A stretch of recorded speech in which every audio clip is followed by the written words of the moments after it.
Ang totoo po niyan, ako po talaga ang kanilang pakay. Oo. Ang presidente po ng Senado, si Senator Chis Escudero, ay parang collateral damage lang po yun. Ako po ay masaya at nakita ko na naman ang aking dalawang Ayudante. pinagpipitagan ng mga, ano bang tawag sa inyo? Mga ginoo lang po, mga ginoo lang. Mga Ginoo. Opo. At alam ko naman po na pinagsisikapan pong kayo po ay talagang bigyan ng mga impormasyon Opo. at mga komento na talagang nakakatulong po sa ating lahat. Dito po kasi sa palatuntunang sa ganang mamamayan, Sen, kayo po ang chairman dito. Hindi ako pwedeng maalis ng pagka-chairman dito eh. Malaking issue. Buti nila dumating kayo kasi magbobotohan na kami ni Jen. Para palitan niya. Teka lang, marami kasi nagtatanong, ano ba talaga nangyari po sa Senado, Sen? Siguro i-refresh nyo nga po yung ating mga kababayan. Kagaya nung nalalaman na ninyo at ang daming nagbibigay ng feedback sa akin, hindi lamang libo-libo, halos milyon-milyon na yata. Ay, opo, oo. Na hindi nila matanggap-tanggap na ako po'y biglang pinalitan bilang chairman ng Blue Ribbon Committee. Ang totoo po niyan, ako po talaga ang kanilang pakay. Oo. Ang presidente po ng Senado, si Senator Chis Escudero, ay parang collateral damage lang po yun. So tama pa rin lumabas sa mga social media, Sen, na ang puntirya talaga kayo. Kasi hindi naman nila kumaalis kung hindi nila alisin yung puno. Ayun. Ganun po yung nangyari riyan. Oho. Ngayon, ang medyo hindi po ako nagsasabi nito. Ito po ay kinukonfirma ng napakarami pong mga kababayan natin na hindi po nila nagustuhan yung mabilis ang pagpapalit ng liderato ng Blue Ribbon Committee. Lalong-lalo na po doon sa panig ng paglalahad na po ng katotohanan. Yung pag-iimbestiga na po sa kanila pong palagay, ay meron na po silang nakikinikinitang mga katotohanan na lalabas dyan. Papunta na po sa paghanap po natin ng kasagutan sa maanumalyang pagkakalatag ng mga proyekto na kung tawagin nga ay ghost projects. Ayun. Ang balita kasi, Sen, may singit ko lang po, mukhang pinakiusapan ata si Senator Chis bilang presidente po ng Senado na kayo ay palitan sa pagiging chairman, pero parang nanindigan siya sa inyo. Kaya ang nangyari daw po, pati siya nadamay sapagkat ayaw pala niya kayong palitan bilang chairman ng Blue Ribbon Committee. So tama po ba yung ganung anggulo? Hindi ko alam yun kasi wala naman siyang sinasabi sa akin na siya'y kinausap. Oho. Ang nangyari, May nakiusap daw po eh. mabilisan nga eh. Ang totoo niya, siguro nakikita nyo, itinutuloy ko yung pangatlong pagdinig namin. Opo. Ako na lang ang pinakahuli na nakabalita na napalitan na pala yung aming Senate President. Ayun na nga, oo. Kaya pala si Senador Jinggoy na nasa tabi ko, medyo mainit ang ulo nung araw na yun. Hindi ko naman alam kung ano nangyari. Oho. Kaya yung pong talagang purong-puro na biruan lang, iba po yung pagkakatanggap niya. No? Pero alam naman ninyo, talaga nagbibiruan lang kami. Totoo po. Yun pala pagkakapaalam ng isang babaeng senador, yun na raw palang tanda Senyales. na sila ay nagkakaroon na ng pagpupulong sa isang Kasi kwarto. hindi naman talaga nagpapaalam yun eh. Ayun na nga po eh. Talagang yun halos hanggat maaari ay Nakabantay talaga, di po ba? nakabantay at lahat ng anggulo ng mga pinag-uusapan ay nakakasangkot siya sa mga usapin. Opo. Nagtaka ko kung bakit siya nagpaalam at nangako naman siyang babalik. Yes. Oo. Pero hindi na siya nakabalik. Oho. Ayun. Ang narinig ko lang sana sa iba kasi mga balita at siguro mabuti masagot niya rin. Ang pangunahing layunin daw po kasi talaga ng Blue Ribbon in aid of legislation. Kasi daw po parang sa tingin daw po ng kapwa yung senador parang nalilihis na para bagang ang dating prosecutorial na raw po ang dating ng pagdinig ng Blue Ribbon, Sen. Sino po ba ang nagsabi nun? Yun po ang lumalabas. At maging sa panayam po sa mga kasama nyo sa Senado, parang yun po ang binabanggit nila, Sen. Hindi po totoo yun. Unang-una, talagang may pagka-prosecutorial po sapagkat kung titingnan ninyo yung pinaka-mandato ng komite, Ng Blue Ribbon. ang tinutugis niya yung malfeasance, Misfeasance and misfeasance at nonfeasance. Paano po ang paglalahad ng inquiry kung hindi po namin gagawin sa paraan na pagtatanong at paghanap ng kasagutan sa mga dapat na itanong para nga mapatunayan kung merong malfeasance, misfeasance and nonfeasance. Yun po yung tinutungo talaga. Ayun, Yun ang pangunahing layunin ng Blue Ribbon Committee. Kung naipagkamali nila, lalong-lalo na po yung aming puno ng Senado ngayon, yun po yung sinasabi niya. Ayun, opo, Kahit oo. kailan ay hindi po ako lumihis doon sa tuntunin na yon. At baka dapat sana tinanong muna niya ako. Opo. Nakatatlong pagdinig lang ako eh. Tama po. Yung iba nga pong humawak ng Blue Ribbon Committee, nakalampas na sila ng halos 20. Wala pa naman silang nagagawang batas eh. Tama po. Sa totoo lang po ako, pangatlo pa lang. Pangatlo pa lang, meron na po akong naiayos. Oo. Possible areas of legislation. 10 pa yung aming naisip na kagad eh. Ba? Oho, sa tatlong pagdinig pa lang po, ha? Tatlong pagdinig pa lang para malaman ng nakikinig sa atin Opo. na tayo naman ay hindi nagbibiro sa mga sinasabi natin. Ipakikita ko dito, alin-alin ba yung mga naisip na nating mga panukalang batas sa liwanag ng mga pagdinig kahit hindi pa talaga natatapos. Pangatlo pa lang na pagdinig. Base sa mga nakita na namin, nakita ko at nakilatis natin, ito yung aking naisip. Kinakailangan merong amendment ng procurement law. Oo, opo. Kasi doon na pupunta po yung mga bidding natin, yung pag-award ng mga proyekto, lalong-lalo na yung pinag-uusapan ng mga flood control projects, nasasalaula sapagkat merong problema, may mga butas sa procurement law. Kinakailangan mag-introduce ka ng amendments. Meron ding amendment po sa anti-graft law. Oho. Dito kinakailangan mapatibayan siguro kung hindi man dapat itaas siguro pati yung pagpaparusa dito kinakailangan ibigyan talaga ng impetus dito eh. Opo. Pwede rin nating meron po kaming iniisip na amendments po sa contractors licensing law. Ito yung sakop ng PICAB, ano? Ikab, opo. Oho. Meron tayong amendment sa witness protection law o yung tinatawag na stand-alone bill, no? Oho.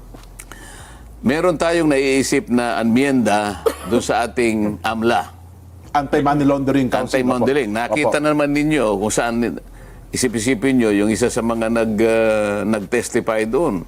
Sa isang araw, kaya niyang magpatalo ng halos 14 o 15 milyon. Ito parang ginagamit nila laundry area yung mga kasino natin. Kaya dapat magkaroon ng amyenda sa AMLA, sa batas sa AMLA, nakikita rin natin ang pangangailangan para i-amend yung ating Securities Regulation Code. Sapagkat dito pumapasok ang ilang mga kawatan, yung sindikato, ginagamit nila na pasilidad itong areang ito. No? At dito, idadagdag natin yung False Claims Act. Ito yung, kung tawagin ay writ of quitam. Yung bang pwedeng payagan kahit isang mamamayan lang, kahit isang Ordinaryo. karaniwang mamamayan na maghain siya ng asunto laban sa mga opisyal ng pamahalaan, ang kondisyon lamang kapag hindi ito binigyan ng atensyon ng ating Department of Justice. Halimbawa, in 30 days, kailangan umaksyon ng Department of Justice. Pag hindi siya umaksyon, meron ng karapatan na maghain yung karaniwang mamamayan. Sa laki at sa lawak ng pangyayari, iskandalo na nakita natin sa mga proyektong flood control na yan, kailangan nating siguro makagawa na ganitong uri ng batas also. Kailangan din nating pasiglahin yung whistle. Kailangan ma-approve na natin itong Whistleblowers Protection Act na nakabinbin pa ngayon. Ako. Meron pa tayong Heavy Equipment Registration Act. Sapagkat itong ginagamit nilang mga kasangkapan, mga makinarya sa mga proyekto, wala naman listahan ito eh. Ginamit na nila sa ganitong proyekto, pipilitin pa nila kunwari na isulat na ginamit sa ganito. Hanggang Mindanao eh, lima lang ang makinarya mo eh. Ang project mo mahigit na 50, ibig mo sabihin eh, iisa lang ang ginagamit mo makinarya. So, at saka ang pang-10 ay kailangan meron tayong flooding master plan. Sa plan, oho. So, dito pa lamang, nakakatatlong pagdinig pa lang ako, meron na akong 10 panukalang batas na gusto kong maipundar natin. Nga po. Para sa ganon ay ma-address natin ang mga problema kaugnay nitong maanumalyang paglustay ng ating kabangbayan. So yung punto ng in aid of legislation, Sen, Pangunahin. iyon po. Oho. Pangunahin, hindi lang maiiwasan na talagang akala mo, meron nagpo-prosecute ka. Talagang ganun eh. Kailangan mo magtanong eh. Opo. Kailangan mo magpalitaw ng ebidensya eh.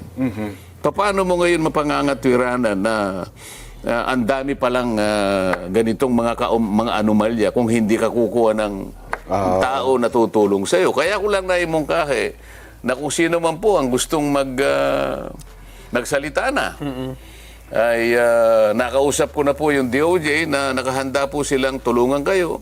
Basta sasabihin po ninyo yung katotohanan at maituro ninyo yung mga taong nasa likod. Ayun. Mas malalaki sa inyo. Ang nangyari nga lang, bumaligtad naman ang DOJ. O, yun nga. Akalain mo namang, akalain mo, Ang daming kondisyon. ito yung nakakapagtaka eh. Opo. Kausap ko ang Secretary ng Department of Justice. Chicken McDo tayo. Much malaki. Much crispier. Linggo. Kausap ko yung kanyang USEC, siguro Biyernes o Sabado. At nakausap ko pa, bago ko uli makausap ang Department of Justice Secretary Boyeng Remulla. Alam nyo naman na magkaibigan kami. Ay, opo. Kahit sa Congress pa, oh. So, kinumit niya sa akin yun. Okay yan. Sabi niya gano'n. Ang totoo niyan, partner naman namin kayo, ang Senado, para maipasa natin itong Whistleblowers Act. Pagtulong-tulungan natin yan.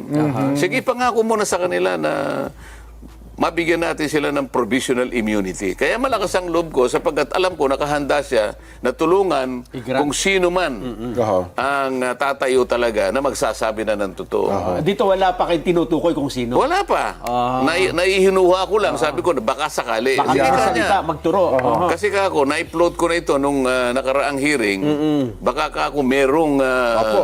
At saka sa magkusa. programang ito, Sen, noong Biyernes, di ba Oo, sinabi baka niyo na? merong oh. magkusa. Kailangan Yan. nakahanda ako. Kaya nga, tumawag na ako sa'yo. At mabuti naman ka ako, tumawag ka na rin sa akin para makonfirma natin na magkaugnay tayo sa layo ng ito. Yung Witness Protection Program, legitimate na remedyo ito eh. Nasa batas ito eh. Pagkatapos sinabi niya, hindi ko basta ma-approve yan. Kinakailangan mo nang isoli muna niya yung mga nakulimbat nila. Ito na po yung magkapalitan na po eh. Nagkapalitan na ito. Paano mangyayari yun? Yung sinasabi niyang restitution or indemnification, hindi kasali yun eh. Oho. Wala yun sa requirement eh. Hindi pinag-uusapan dito yung pagsusoli ng kung ano. Pwede na sigurong pag-usapan sa bandang huli yun.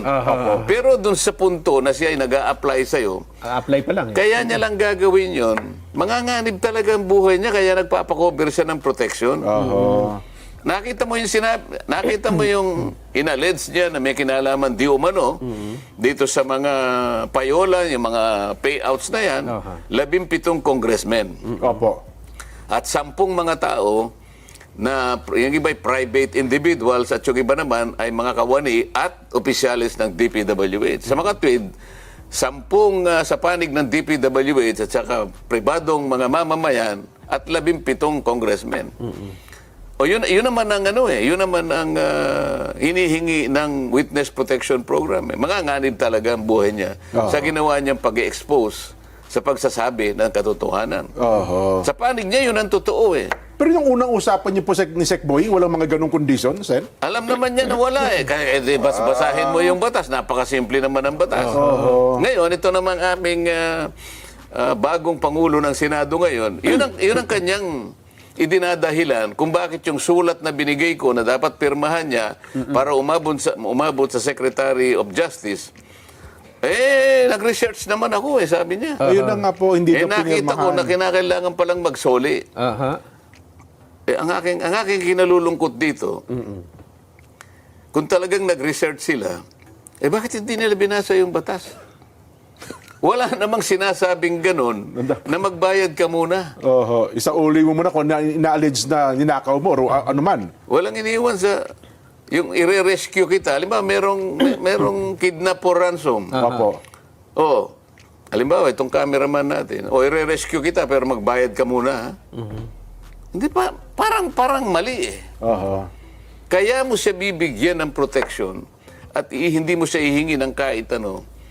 Dahil nga doon sa kanyang pagpapahayag, doon sa kanyang pagtulong sa iyo, sa panig ng Estado, magsasabi na siya ng totoo. Kasi mahirap kung walang tatayo na magwi-witness, sinong mahuhuli natin?